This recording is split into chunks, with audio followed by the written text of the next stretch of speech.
ibisubizo iyo abantu bagize ibisubizo no babasaba cyakabukuku twasi kawukigira apetega ni twagira garuguru misozi cyangirika abantu ko sinzi impamvu so bigize ese kuzuza harutoke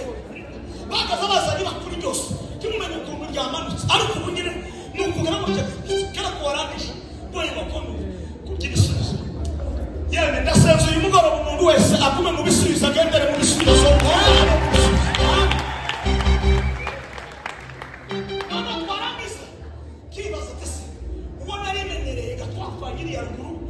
asi kategoria abantu mu misozi y'umurenge uyu munyamushasha nituzaniye beti yacu esazabishobora ngashima Imana ya Israel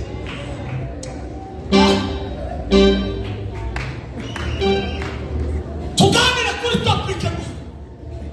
umwanya muto turangiza tutara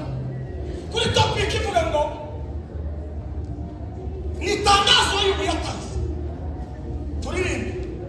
kigitabo cy'Ayubu narigize ngo Zaburi ganiyo nirwemo n'amako navuze ngo kuri Ayubu 42 n'umurongo wa 2 iyo yonyine gusa ndiye kuvuga ngo umugabo umugambi gusa cyoge umwanya mutoya niturangiza bitara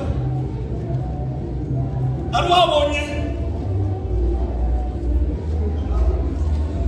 yo 42 n'umurongo wa 2 bonye akazindaro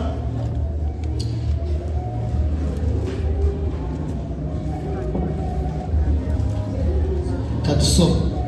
Yobu 42 murongo wa 2 ziyuko ushobora cyose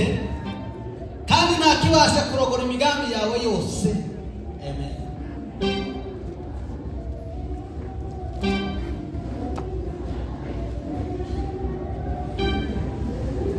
Iwangalo ngamakuba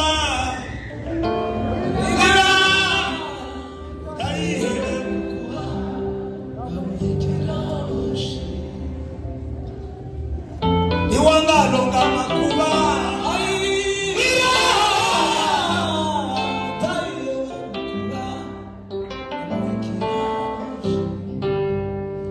Kinoki hugo kitu kirikoko Iwangalo ukalonga na mavi kinoki huko kitu